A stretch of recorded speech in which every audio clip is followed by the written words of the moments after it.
Buenas noches. Sean ustedes bienvenidos a nuestro programa Contrafirma, un programa con ideas de los profesores de Derecho Civil de la Facultad de Derecho de la Universidad Nacional Autónoma de México. Estamos transmitiendo en vivo para ustedes desde las instalaciones que se encuentran ubicadas en la Avenida Universidad 2219, justo a un costado de la ciudad universitaria.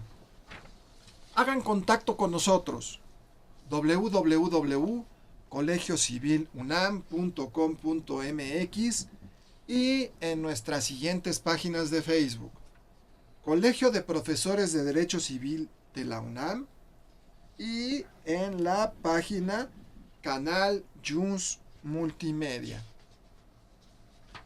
Buenas costumbres. Damos gracias siempre antes de iniciar un programa a todas las personas que hacen posible que este programa se haga aquí, en Radio Yus.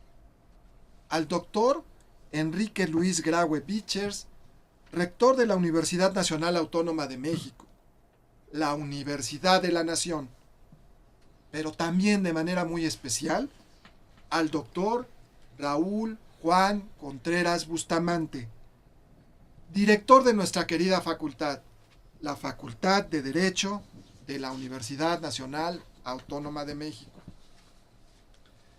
Queridos alumnos, amables escuchas, el día de hoy tenemos para ustedes un tema verdaderamente novedoso: el testamento digital.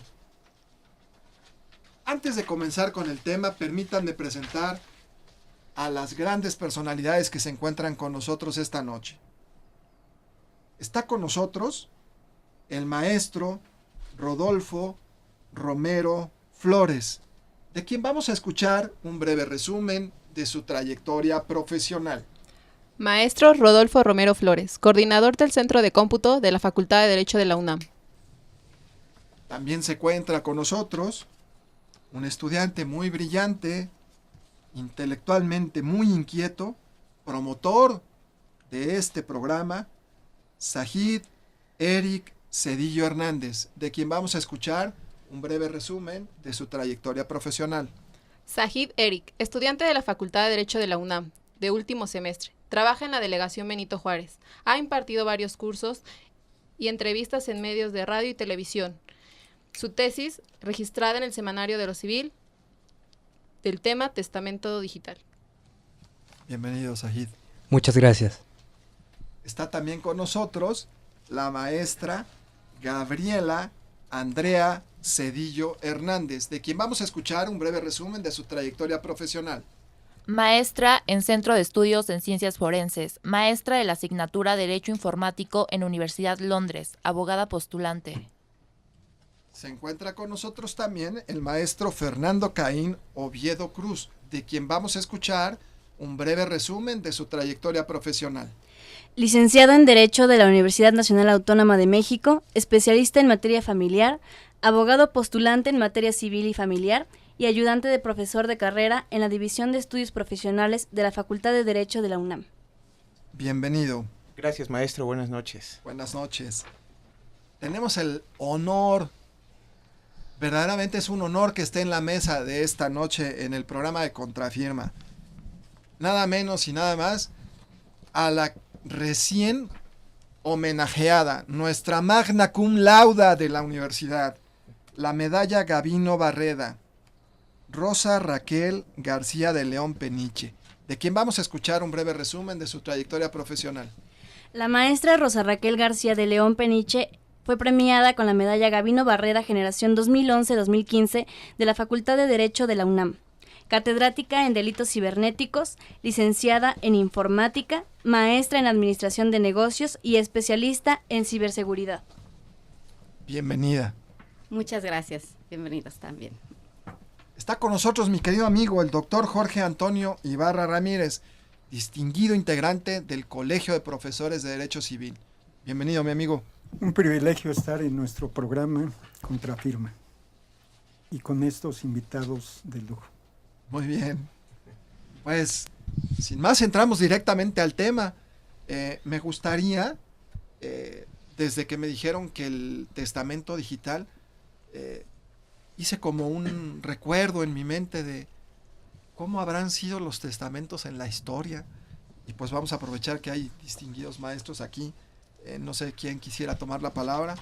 Maestro, me permito hacer una intervención respecto del testamento, y para esta intervención tomé un fragmento de la sexta partida del rey Alfonso X de Castilla, donde él dice que testamento se define como testatio et mens, que son dos palabras del latín que quieren decir tanto en romance como testimonio de la voluntad del hombre. De estas palabras fue tomado el nombre de testamento. Se me hizo bastante atinado, para efectos de esta parte histórica, retomar la cuestión castellana del testamento, donde vamos a entender como testamento esa voluntad plasmada de esa persona que está en vías de ya no existir, ¿no? De dejar este plano material, y plasmarlo ya sea en la voluntad oral ante varias personas que posteriormente vamos a ver que son testigos, y también de forma escrita, que digo, con el paso del tiempo pues hemos visto que se hace pues en tablillas, papiros, telas, cuero de animales, pero finalmente el objetivo del testamento es imprimir esa voluntad de transmitir los bienes hacia alguna persona. Esas son palabras del maestro Fernando Caín Oviedo Cruz. Me quedo, maestro, siempre fue, en ambos sentidos, siempre fue de palabra y además escrito, o al paso del tiempo se fue haciendo de otra manera. Maestros, en este apartado que me hace usted, tenemos aquí un antecedente, y retomo al maestro Arce, al maestro José Arce, en su libro de las sucesiones, donde él nos apunta que el antecedente del testamento, el más antiguo, data del año 1805 a.C. y fue descubierto en la ciudad de Laún, en Egipto, por un arqueólogo inglés de nombre William Matthew Flinders Petrie, y que está resguardado en la colección arqueológica egipcia del Museo de la Universidad de Londres. Digo, les voy a hacer una pequeña lectura de la traducción que se hizo de ese papiro, de ese testamento. ¿Era en tela? Era en tela, maestro, efectivamente. Okay. ¿Y qué decía más o menos? Y dice: yo, Ua, doy título de propiedad a mi esposa Sheftu, la mujer de Yesab, quien es llamada Telra, la hija de Sab-Sedú, de todas las cosas que a mí me dio mi hermano Ancún Re. Ella podrá dar esos bienes a cualquiera de los hijos nacidos de mí, y deberá ser el gobernador Jebue quien actúe como guardián de mi hijo, dado en presencia de los testigos. Qué interesante, ¿no, maestro? Parece poesía, ¿no? Precioso, precioso. Sí. Bastante. Pero es muy importante que ya desde aquel entonces el testamento era utilizado para la transmisión de los bienes mortis causa. Claro. Y en ese caso, por ejemplo, ahí ya había testigos o era así libre. El elemento de los testigos, maestro, viene a fungir en la antigüedad. Hablamos en una época muy arcaica, en este caso con la civilización egipcia, para dar certeza a esa transmisión. Si bien es cierto que se ponía en este caso en tela, en un papiro, debe de acompañarse esta presencia de los testigos junto con los nombres para que esté sancionado. Vaya, en este caso, lo que hace usted, maestro, que sé que es notario, ¿no? Dando fe del acto jurídico. Entonces sí, los testigos eran primordiales en la antigüedad para efectos del testamento, maestro, ya fuera en su forma oral o escrita. Muy bien. ¿Qué les parece? En realidad parece como cuento actualmente. Hay muchas inquietudes. Históricamente, ¿cuál sería lo positivo que pudiéramos rescatar, Sajid? Pues mire, antes que nada, muchas gracias por haberme invitado. Y realmente, para poder analizar un testamento, hay que analizar primero la historia. Y con eso podemos empezar a innovar, empezar a trascender ideas para el testamento. Realmente este testamento digital nace de la idea de un pasado, un presente y verlo hacia futuro. ¿Qué quiero decir esto? Antes de innovar, tenemos que ver hacia el pasado y antes de innovar tenemos que ver la seguridad de cada figura jurídica que tenemos. ¿Históricamente tendrá algo importante que podamos rescatar o todo va a ser en nuestro siguiente bloque la propuesta digital nada más? No, sí tenemos algo importante que rescatar. En cada contexto histórico, en cada fecha histórica, desde que vamos con Gua, obviamente eso es un imit-per. El imit-per viene desde la antigüedad, todavía viene desde la época egipcia, en el momento de su mitología. Ahí podemos rescatar todo, cómo va llevando cada proceso histórico. Después de ahí, algunos dirán que no, que sí, pero la Biblia nos da un antecedente. ¿En qué parte? En el libro de Números, no me acuerdo el versículo, me parece que es el 27, y empieza en el parágrafo 1 al 11. Y ahí nos narra que estaban las hijas de Zelofad. Y estando con el consejo de sabios, estaba Moisés, y le dijeron que el único pecado que había tenido su padre es no haber tenido hombres, y que ellas querían una parte de lo que su papá había hecho en vida. Obviamente el consejo de sabios dijo que ellos no tenían la jurisdicción y no lo podían hacer porque no eran hombres. Tenían que ser a fuerzas hombres y las mujeres pues en esa época no valían. Entonces Moisés indignado se va al monte Sinaí a hablar con Dios y le dice, oye, esto está pasando con las hijas de Zelofad. Y le dice, bueno, de hecho ellas tienen razón. Tú les tienes que dar lo que les corresponde. Y vele a decir al pueblo de Israel esto. Si el testador o la persona no dejó hijos varones, se pasa a las hijas. Si no tuvo hijas, se pasa a la esposa. Si no tuvo esposa, se pasa a los hermanos. Si no tuvo hermanos, se pasa a todo el pueblo. ¿Todo eso dijo Dios? Sí. O sea, ¿les dijo que fueran a decir eso? Sí, le dijo a Moisés que fuera a decirle eso de los israelitas. ¿Qué te parece, amigo? Tú que eres maestro de sucesión, Jorge. Sí, hay que, de acuerdo a lo que dice nuestro compañero Shahi, también eso lo encontramos desde el Código de Hammurabi. En el Código de Hammurabi lo que no existía la sucesión intestada y desde luego las mujeres no tenían ningún derecho. Pero sí existía el testamento, sobre todo por los guerreros que iban al campo de batalla y que era una forma y era un privilegio para transmitir sus bienes. Entonces el testamento pues tiene mucha historia.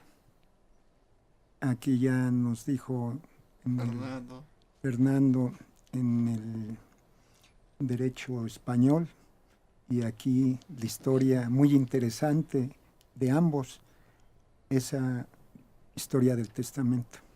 En realidad es una parte histórica, pero como dice Sajid es muy interesante porque va respondiendo a cada etapa de la historia o de la cultura o de una sociedad. ¿O no es así, Fernando? Que aquí en este punto han tocado tanto a Sajid como el doctor Ibarra la cuestión del género, ¿no? Que la mujer quedaba pues de alguna manera relegada dentro de las sucesiones. En este caso quiero hacer un apunte en relación al derecho germánico que viene previo a la invasión romana. Los germanos tenían un derecho sucesorio oral, totalmente oral, por medio del cual ellos no tenían como tal una cuestión de decir a cualquier persona le dejo mis bienes. Era una sucesión directa a los familiares más próximos, en este caso a la esposa o a los hijos. Aquí la cuestión bien interesante es que las hijas también tenían derecho a heredar en el mismo nivel que los hijos, con la única salvedad de que la herencia se daba para los hombres en un concepto que se le va a llamar pars gladi. En latín antiguo quiere decir por la espada. Ese era para los hombres y heredaban todas las cuestiones del trabajo del campo, de la armadura, el caballo, la espada, el armamento, vaya, ¿no? Cuestiones asumidas a su rol. Y la mujer heredaba por el término de el pars fusus, que es sentido amplio en su completitud. Y aquí las mujeres heredaban la hornilla, las cazuelas, bueno, vaya, todas estas cuestiones relacionadas al rol histórico, ¿no?, que ha tenido la mujer de atender el hogar, ¿no? Entonces, también es importante hablar del derecho germánico porque finalmente, pues nuestro derecho nacional tiene pues parte de esa herencia, ¿no?, transmitido por el Código Napoleónico y todas estas compilaciones jurídicas que han venido a influir en figuras que actualmente tenemos, ¿no?, en nuestro Código seguramente Civil. También el derecho alemán, el BGB, ¿no?, en el Código Alemán, ahí se incorporan algunas figuras. Si quieres, Sajid. Sí, nada más para Por favor. abordar, que recordando la pregunta que me hizo, que qué puede conllevar este testamento digital y que si sirve algo la parte histórica. Sí, mire, el testamento digital lo estamos viendo también como un codicilo. Entonces, el codicilo, sabemos que se empezó a hacer en el Imperio de Adriano y realmente conllevó muchas situaciones, ¿no? Pero eso no me voy a enfocar tanto, sino me voy a enfocar en algo que es el testamento de Isabel la Católica. ¿Qué decía? Que, bueno, en primer lugar, Isabel la Católica decía en 23 hojas su testamento, que empezaba: yo soy la reina, en pocas palabras, si el día que me muera quiero que me entierren en esta parte, si no en esta, o sea, casi 5 hojas diciendo dónde quisiera que le enterraran. Después habla todos los bienes que tiene, después de todos los bienes habla de todo a quién se los va a transmitir y al final despidiéndose. O sea, eso es lo que viene siendo su testamento. Pero el codicilo de Isabel la Católica es el que más me interesa. ¿Por qué? Porque ella se hace llamar la defensora de los indios. Cuando viene aquí a la conquista de América, se empezaron a llevar muchos esclavos. Y entonces le llegó a Isabel la Católica a sus oídos que realmente habían traído a esas almas que no habían conocido a Dios. Y entonces le llama tanto la atención y dice, empieza a hacer su codicilo y dice: yo soy la defensora de ellos. Y realmente ustedes van a evangelizar a los indios en su tierra, no los tienen que traer acá, ni como esclavos, no necesitan tener esclavitud.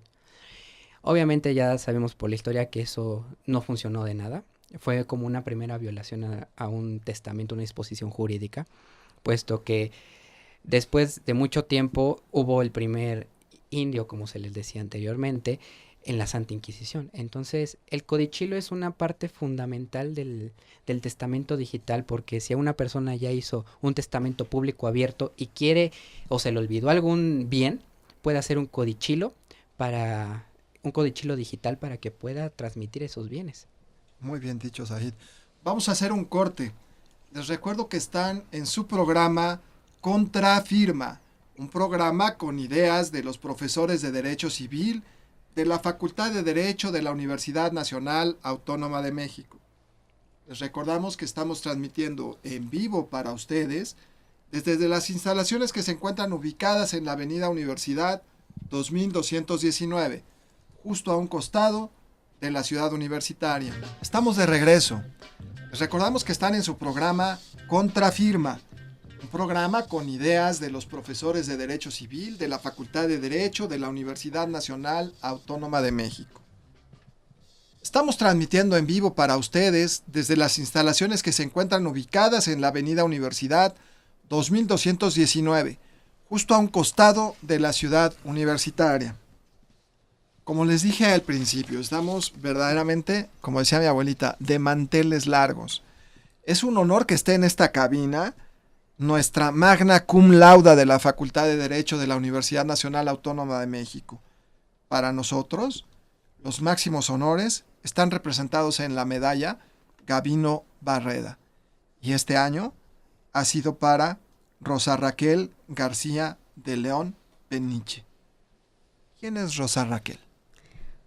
Bueno, buenas noches a todos, primeramente. Pues es un honor para mí estar en este programa. Yo estoy actualmente trabajando en el área de ciberseguridad. Y bueno, ¿qué tiene que ver la ciberseguridad con el derecho y por qué estudiaste derecho? Bueno, les comento. Yo soy licenciada en Ciencias de la Informática, ya de hace varios años. Después estudié la maestría en Administración de Negocios y dije, bueno, pues voy por el doctorado en Derecho Informático. Y primero me encontré con un obstáculo, que no hay todavía doctorado en Derecho Informático. Entonces, pregunté con varias personas, varios intelectuales, y me dijeron, bueno, ¿y qué sabes de derecho? Y me quedé pensando, pues, muy poco. Entonces, me sugirieron, pues, estudia derecho. Y pensé, ¿dónde voy a estudiar derecho? Pues en la máxima casa de estudios. ¿Cuál es la máxima casa de estudios? La Universidad Nacional Autónoma de México. Hice mi examen y afortunadamente, pues quedé en el área del SUA, del sistema abierto, porque lo hice para el sistema abierto, y empezamos a estudiar duro todos los sábados, desde las 7 de la mañana hasta las 3 de la tarde, y toda la semana, porque es un sistema abierto, es un sistema donde los profesores nos dicen cuáles son nuestras dudas, nosotros tenemos la responsabilidad de estudiar y la responsabilidad de mostrar nuestras dudas y que se nos aclaren nuestras dudas, y a veces hasta dejamos con más dudas al profesor y a la siguiente clase las retomamos. Eso es algo muy, muy, muy bonito que se llevó a cabo durante todos los años de estudio, y esto se combina también con la parte del trabajo. Tengo una empresa, bueno, ya son dos, pero una empresa dedicada a lo que es la seguridad informática. Toda la parte de tanto hardware como software, y la tengo ya desde hace varios años, desde el año 2000, y tenemos una bebé que se llama Cadena de Custodia, que se abrió el año pasado, en la cual nos vamos a enfocar, o ya nos estamos empezando a enfocar, a la parte de los ciberdelitos. Trabajamos para varias empresas, pero aparte del trabajo, aparte de tener hijos, aparte de el esposo, etcétera, pues también nos gusta toda la parte intelectual. De hecho, me encanta dar clases. Yo creo que es mi vocación el dar clases. Y pues esa soy yo, Raquel, a sus órdenes. Me gustaría hacer una pregunta. Amigo, ¿quieres hacer una pregunta? No, primero manifestar que estamos orgullosos de tener aquí a la primera Gabino Barreda medalla en el sistema de universidad abierta, porque ya ha habido en el escolar, en el escolarizado, pero es la primera y va a estar algo difícil que la igualen. Vamos a lanzar ese reto para los compañeros del sistema abierto. Rosa Raquel, ¿qué significa, qué responsabilidad tiene un estudiante de la UNAM desde el punto de vista social? ¿Qué compromiso representa haber recibido los máximos honores de la Universidad de la Nación? Representa muchísima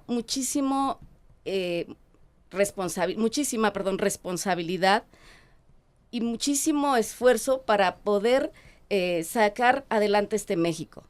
Con todos los que pertenecemos a la UNAM, con todos los que pertenecemos a otras escuelas, es muy importante que el tener una medalla no es nada más, tengo la medalla y qué bonito, y ya pasamos a lo que sigue. No, es una responsabilidad, como les digo, que debe de durar toda la vida apoyando, porque la labor de dar es lo más bonito, el dar no se cambia por nada.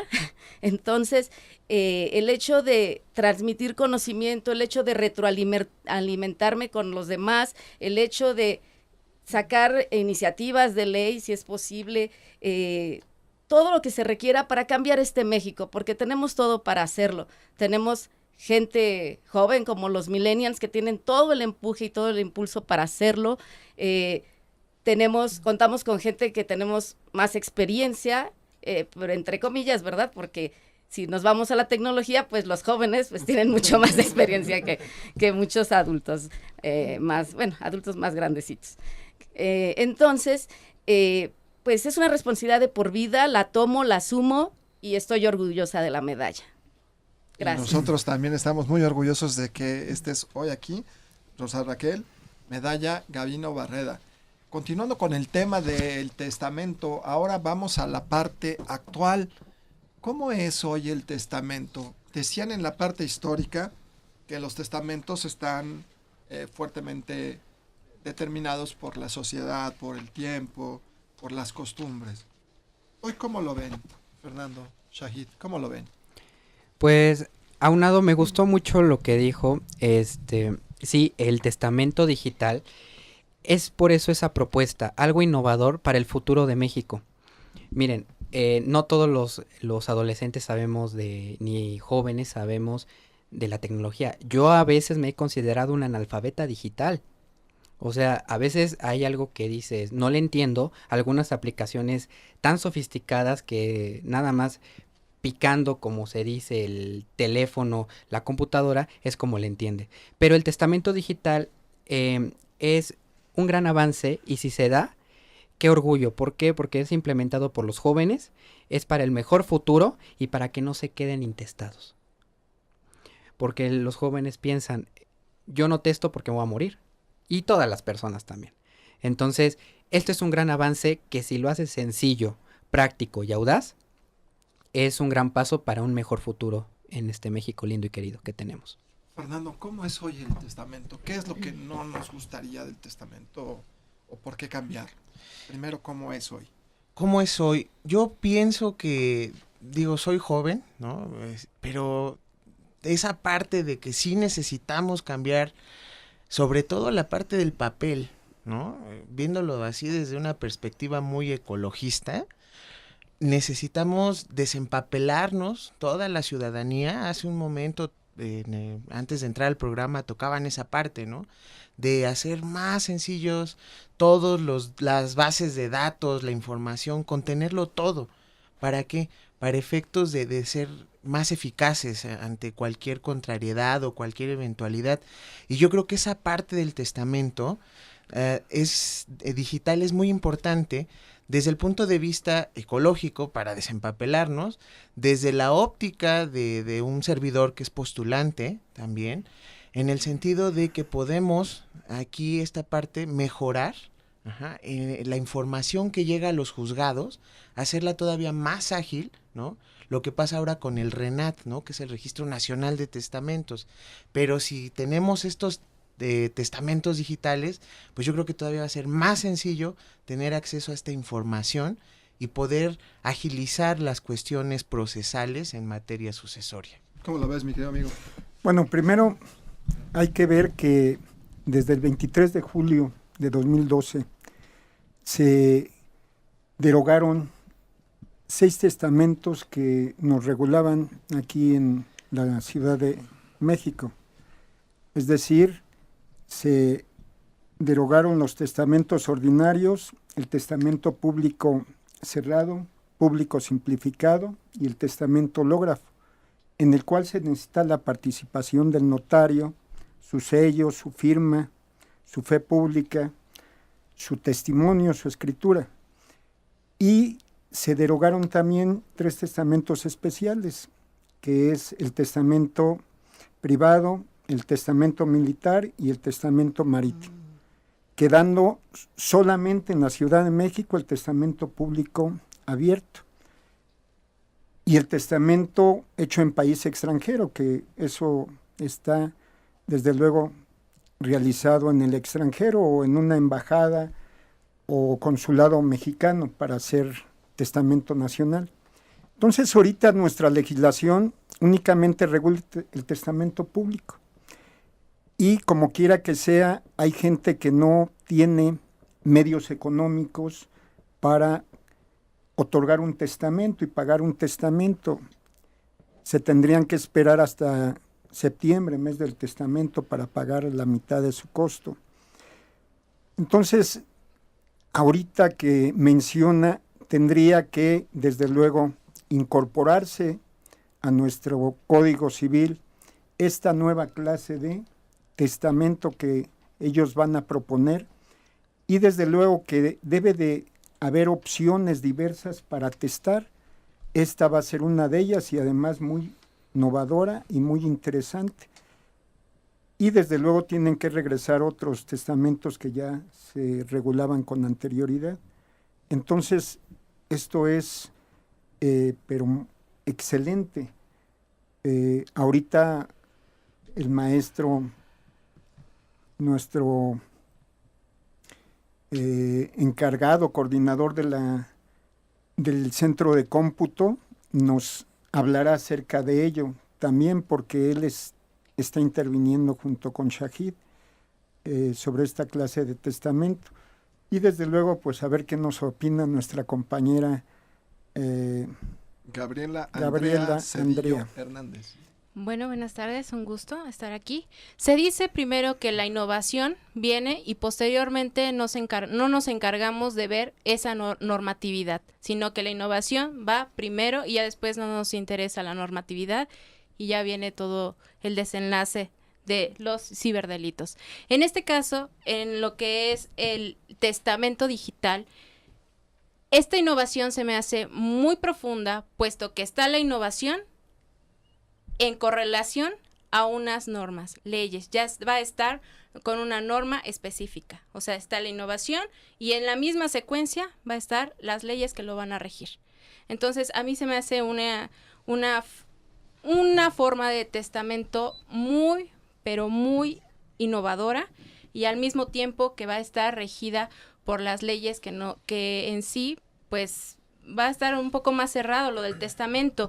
Actualmente, como decía el profesor, el testamento pues es otorgado ante un notario público. Esto es personalísimo, ¿sí? Es revocable y es libre. ¿Por qué revocable? Si no fuera revocable, entonces no sería la última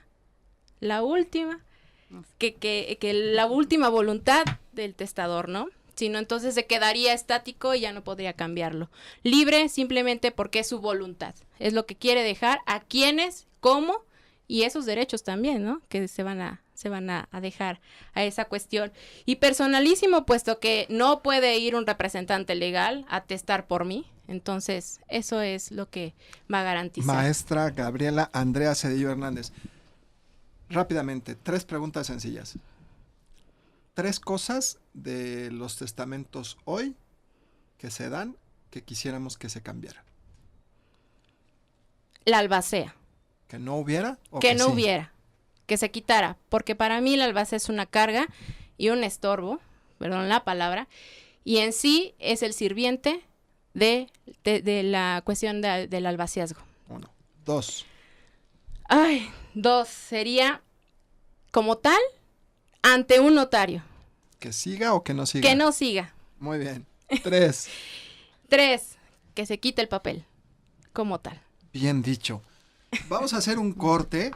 Les recordamos que estamos en su programa Contrafirma, un programa con ideas de los profesores de Derecho Civil. Estamos transmitiendo para ustedes en vivo desde las instalaciones que se encuentran ubicadas en la Avenida Universidad 2219, justo a un costado de la ciudad universitaria. En un momento regresamos. Estamos en su programa Contrafirma, un programa con ideas de los profesores de Derecho Civil de la Facultad de Derecho de la Universidad Nacional Autónoma de México. Les recordamos que estamos transmitiendo en vivo para ustedes desde las instalaciones que se encuentran ubicadas en la Avenida Universidad 2219, justo a un costado de la hermosísima ciudad universitaria. Cuando nos fuimos al corte nos dejó verdaderamente sorprendidos la maestra Gabriela Andrea Cedillo Hernández. Pero justo de eso se trata el tema del testamento digital. Entonces, que se oigan las propuestas. Mi querido maestro Rodolfo Romero Flores. Muchas gracias. Muy buenas noches. Gracias por la invitación. Es un asunto de notarios. es un asunto de civilistas, es un asunto de informáticos, es un asunto de seguridad informática. ¿De quién es? Creo que es de todos. Bien. Creo que este tema nos lleva a varias reflexiones iniciales. Una, propiamente, ¿qué son los bienes digitales? ¿Qué va a pasar el día en que una persona salga de este plano terrenal y de este plano físico? ¿A quién le va a heredar sus bienes digitales? ¿Se han puesto a pensar quizá algún día, alguno de ustedes, qué vamos a hacer con nuestros bienes digitales?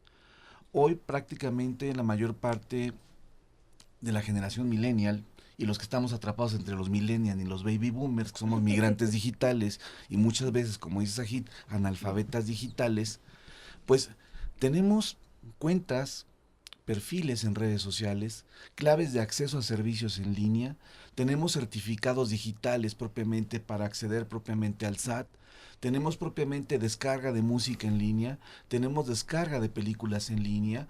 La mayor parte de nuestra producción intelectual y académica está en soportes digitales, ya no está en papel. Y la pregunta es, ¿a quién se lo vamos a heredar?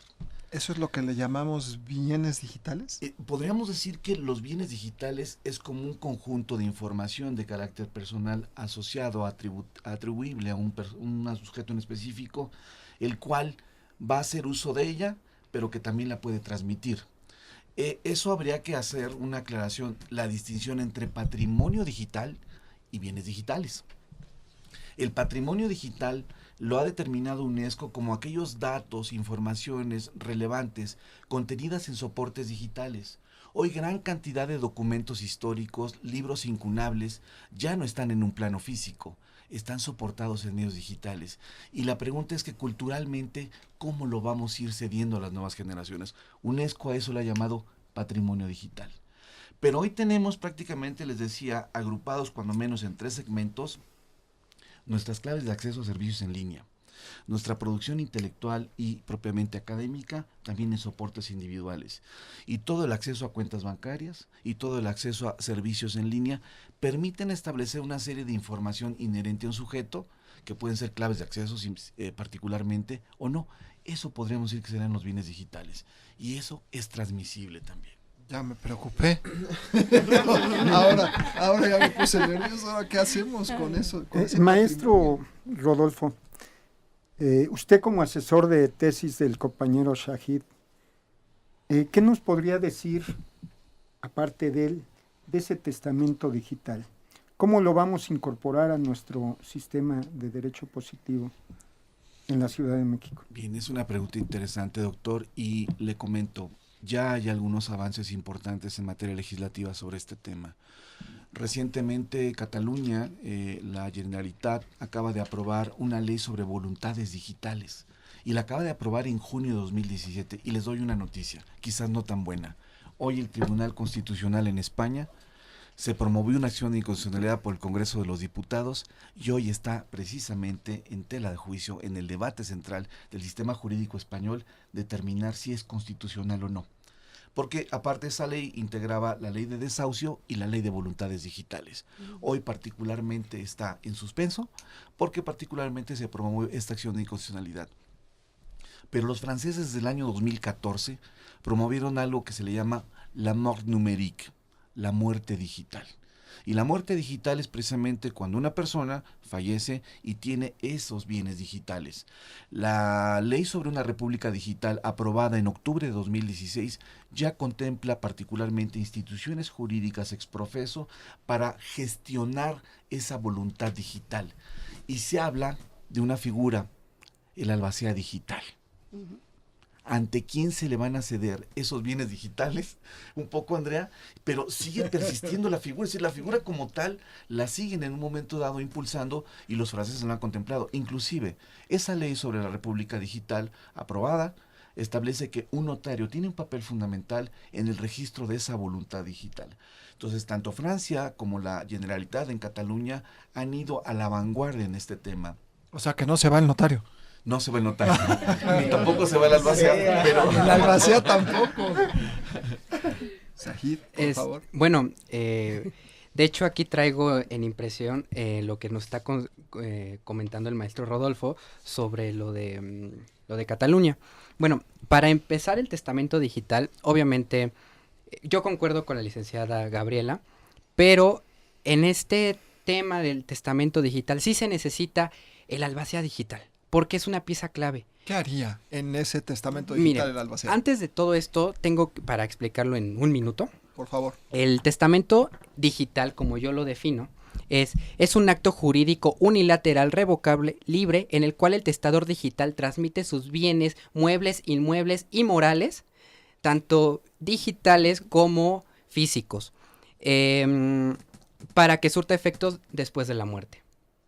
Entonces, aunado a esto, tengo que invocar las 3 premisas básicas del derecho informático. ¿Cuáles son? Según Sebastián Bornik, que las utiliza en el robo de identidad y delitos informáticos, dice, si hay algo que tiene software, es altamente susceptible a que alguien se meta. Si eso está conectado a internet, es muy fácil que lo craqueen. Y si tiene dinero, esa cuenta es como si fuera abejas en panal para llegar y que todo el mundo quiera venir y sacarle su jugo, por así decirlo, la miel. Entonces, aunado a esto, te pones a pensar cómo llevarías el testamento. Y en el testamento digital, yo, la verdad, yo no le dejo nada a los notarios, sino que todo se haga a nivel judicial. En sentido en que el notario no tiene que meterse las manos en el testamento digital, sino que una vez hecho el testamento digital, esto serviría como para ampliarlo en otro programa, si nos da la oportunidad, maestro. Seguro que sí. Para explicarlo mejor, pero obviamente todo se va a hacer por medio electrónico, por una computadora en un formulario, en el cual va a tener lo más avanzado que hay. Reconocimiento facial, reconocimiento de iris, reconocimiento de huella digital y, ¿por qué no, videovigilancia? Por un sistema de software. Todo esto es los datos biométricos. Correcto. También va a tener un alto grado de encriptación que se va a cambiar cada 7 días. Y después de este sistema de encriptación va a tener el testador digital, como así lo estoy nombrando, un certificado digital, como nos mencionaba el maestro Rodolfo. ¿Es como equivalente a una firma? Una firma electrónica avanzada, que la cual es mucho más segura que una firma normal, porque tiene más caracteres y es menos propensa que la copien. Entonces, después de todo esto, el albacea digital va a ser nombrado por el testador digital para que en el momento pase por 3 firmas, el Archivo General de Notarías, el secretario de Acuerdos Digital, tiene que llamar al albacea digital que haya sido nombrado y le tiene que dar las claves de acceso para llamar en la junta de herederos y ahí mismo puedan abrir el testamento digital, porque nadie va a tener copia y todo va a estar en sistema de encriptación alta, y realmente nada más con esas claves que va a tener el albacea digital se va a poder abrir y vamos a poder leer el contenido. Entonces es el sistema más seguro que ahorita se ha implementado. Obviamente el testamento digital la tecnología sí nos da. Lo que no nos da es nuestro analfabetismo digital. No lo entendemos. Habrá que hacer muchas cosas. Tenemos algunos minutos ya para terminar el programa y me gustaría escuchar la opinión de nuestra experta, nuestra magna cum laude. ¿Qué opina Rosa Raquel? Bueno, lo que ha dicho tanto el profesor Romero como el compañero también, pues es totalmente cierto, coincido con ellos. Para que sea seguro, pues tendría que tener biometría. ¿Por qué? Porque eso lo hace personalísimo.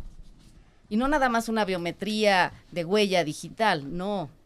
Me refiero a la huella del dedo, ¿no? No, también, como decían, reconocimiento facial, el iris, pero también hay otras, ¿no? Como las venas de la mano. También hay un reconocimiento en venas de la mano. También podemos combinar 2 o 3 biometrías según la secuencia para que nos dé un resultado todavía más seguro. Ya hay, cada vez están desarrollando mucho más algoritmos hash, así se les llama a los algoritmos de cifrado seguro. Lo podemos ver muy rápidamente. Cuando nosotros tenemos un HTTP, quiere decir que no tiene un seguro, un candadito. Y si tenemos un HTTPS, diagonal, y luego el dominio www. Etcétera, ahí estamos hablando de algo más seguro, que tiene ese certificado que le llamamos nosotros de seguridad. Lo que dice el compañero es muy interesante porque pasaría tres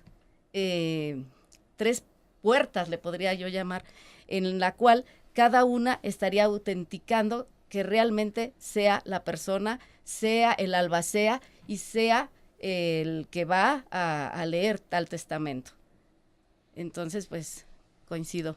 Maestro Fernando Caín. Aquí a nuestros expertos me gustaría hacerles 3 así apuntos, así lanzárselos. Desde la perspectiva de abogados postulantes, les quiero comentar que el capital humano y el capital económico, si en la actualidad no basta, ¿cuál sería la propuesta de ustedes para hacer que por medio de este testamento digital podamos reducir tanto abogados como capital del tribunal estos gastos, tanto humano como en dinero? La tercera, yo soy totalmente partidista de que se mantenga la albacea porque finalmente su función es primordial. Trátese de una sucesión intestada o testamentaria, ¿sí? Y como lo manejamos hace rato, por los antecedentes, ¿sí? Tenemos ahí esa importancia. Hay una frase de una persona en la historia que dijo: el que no conoce su pasado está condenado a repetirlo. Y la albacea por eso viene desde la antigüedad. Entonces sí es importante que se conserve y creo que es necesaria. Y la figura del notario finalmente también es muy relevante, porque es quien le va a dar fe y certeza a ese documento, independientemente de los candados, electrónicos o cibernéticos que se le pongan. Finalmente esos son candados, como lo dije hace un momento, pero el acto sancionatorio del Estado es primordial. ¿Y cómo se hace? A través de la fe pública de los notarios. Aquí lo importante, y se los comento, es no olvidemos el porqué de todas estas figuras jurídicas y de todas estas instituciones. Muy bien dicho, Fernando. Zahid, por favor. Sí, bueno, te contesto tus preguntas. Que capital humano rápido para acabar, viene siendo en cuestión de tiempo, economía procesal y no desgaste. ¿Por qué? Porque todo esto, ¿saben cuánto se tardan las sucesiones? Años. Ahora, capital de dinero, se va a reducir los costos, obviamente. ¿Por qué? Porque casi no cuesta tener nada en un servidor tan grande, este almacenamiento. Ahora, también, dices que el notario público, también el secretario de acuerdos puede hacer su fe pública. O sea, realmente en esta innovación para poder quitar ese notario. ¿Por qué? Porque luego hay muchos vicios con el notario. Y el albacea digital y el albacea, pues no se da tanto de la antigüedad, se da desde el digesto, y realmente antes no existía el albacea en Roma. Entonces se da hasta que Justiniano empieza a hacer su digesto. Muy bien. Maestra, por También favor. contestando las preguntas, el capital... muchas cosas, ¿verdad? Sí, el capital humano sí se va a disminuir. En capital de dinero a lo mejor vamos a gastar al principio, pero posteriormente se va a llegar a una conclusión en donde ese dinero va a ser mucho menor. Y en cuestión de la albacea, atendiendo a esa situación, a lo mejor que el testador no me dé la albacea de quien quiera que sea, sino que un sistema de ya jurídico me lo dé como tal, como default, sino que no tenga esa capacidad. Veamos el tema del testamento digital como un área de oportunidad. Un área de oportunidad porque operadores jurídicos especializados sobre el tema, particularmente desde notarios, juzgadores y desde luego postulantes. Esto requiere un capital humano especializado. Hay pocas firmas en el país que ofrecen este tipo de servicios legales. Veámoslo como un área en la cual los servicios legales y la formación de nuestros alumnos tiene que estar enfocada a las necesidades del siglo XXI. Y esta es la información. Solamente se los dejo un poco como reflexión. Finalmente, hoy en día, uno de los litigios que se están generando actualmente con motivo de la Administración de Bienes Digitales tiene que ver con un cantautor recientemente fallecido de Ciudad Juárez. ¿Y saben qué está peleando la familia? La administración de sus perfiles en redes sociales, porque eso quedó intestado. Esas fueron palabras de nuestro querido maestro Rodolfo Romero Flores, experto en la cuestión de las computadoras en la facultad. Con estas ideas llegamos al final de nuestro programa del día de hoy, jueves 26 de octubre del año 2017. Quiero agradecer a los invitados que estuvieron el día de hoy con nosotros. Fernando Caín Oviedo Cruz, muchas gracias por estar con nosotros el día de hoy. Gracias a usted, maestro, y a todos los que están aquí en la cabina. La maestra Gabriela Andrea Cedillo Hernández. Un placer. Gracias. Sajid Eric Cedillo Hernández. Gracias por la invitación, maestro. Al maestro Rodolfo Romero Flores. Muchas gracias, qué amables por la invitación. A la magna cum laude, Rosa Raquel García de León Peniche, medalla Gavino Barreda. Nuevamente muchas felicidades. Muchas gracias y un placer estar aquí con todos ustedes. Gracias a mi querido amigo. Y con nuestro público. Al doctor Jorge Antonio Ibarra Ramírez. También damos gracias al equipo. Estuvieron con nosotros Liliana Shaday Martínez Collazo, muchas gracias. Breida Giovanna Espinosa Ávila.